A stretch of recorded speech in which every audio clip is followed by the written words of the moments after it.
If somebody can afford to pay you $20,000, well, the one thing to consider is just make the fee $20,000.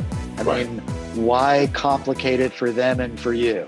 I mean, the simplest thing to do is to write one check for the year, to get one credit card charge for the year, to have one electronic funds transfer.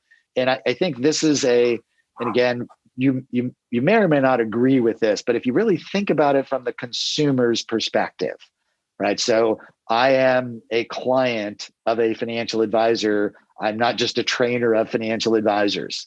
And I think the fiduciary relationship flaw in the assets under management compensation system is you're taking my $20,000 from my best performing account. So I have all these accounts.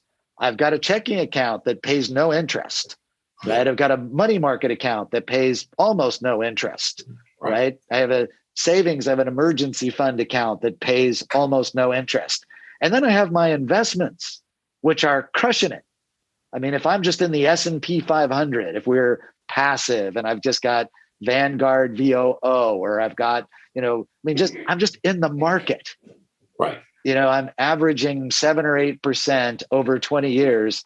And so if you take my money out of my best performing account, and then you compound my $20,000 being subtracted at 8% over 20 years instead of 0% or 0.5% over 20 years, it doesn't look like sound financial advice. Right. It's weird. So it's sort of a hangover, and I've been in this business since 1985. It's a hangover from stockbroker commissions. And I don't know why people say, oh, I don't do commissions, I do fees. Well, isn't a fee just a recurring commission? I don't get the psychology of fee-based. So it's something to consider. If you're able to do that, then, and you haven't fully made the switch or you're in the process of doing it, the easiest thing to do is just say the fee's 20 grand. And when somebody says, well, currently, that actually is an advantage. I love to sit down with somebody and say, yep, your current advisor is taking their fee out of your best performing account. So let me pull out my HP 12C calculator and show you what that $20,000 fee is compounded over a decade. You're not paying $20,000 a year. You're losing the return on $20,000 for 10 years instead of actually paying 20 out of a smarter account. Right. And I'll make that argument all day long. We're going to take your 20. And then you also discover people say, well, I have to pay you 20. I'm not paying anything now. Really? How is it that you don't think you're not paying anything? Right. And then I've got all their statements. Well, let's look at your statements. You're paying $27,000 now as 1% of your $2.5 million. So we're going to take that fee away and replace it with $20,000 to me. So you're going to get more for $7,000 less. Yeah. So this is the ultimate value promise, right? I'm going to give you more for less money.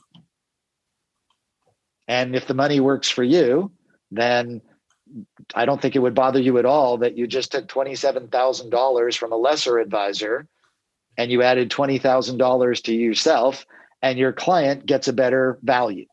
Yeah. I mean, you can do this all day long. If Mercedes and Toyotas were the same price, I'm going to say nobody's buying a Toyota. And not that a Toyota isn't a perfectly acceptable car that people are driving around in, right? But Mercedes is a better car. Yeah. Right. So that's what you're doing. You're saying, I'm actually going to give you the better thing. And then some people, just so you know, they'll say, well, how can you do that for 20 when they're charging 27? And the smile on your face is, the problem isn't my fee. The problem is their fee. So the question isn't, how can I do it for 20? The question is, why are you paying 27 for it? All right, let's just call that the bank tax. I call it consumer ignorance arbitrage. So as long as the consumers don't know any better, don't expect the manufacturers to be the people who say things about it.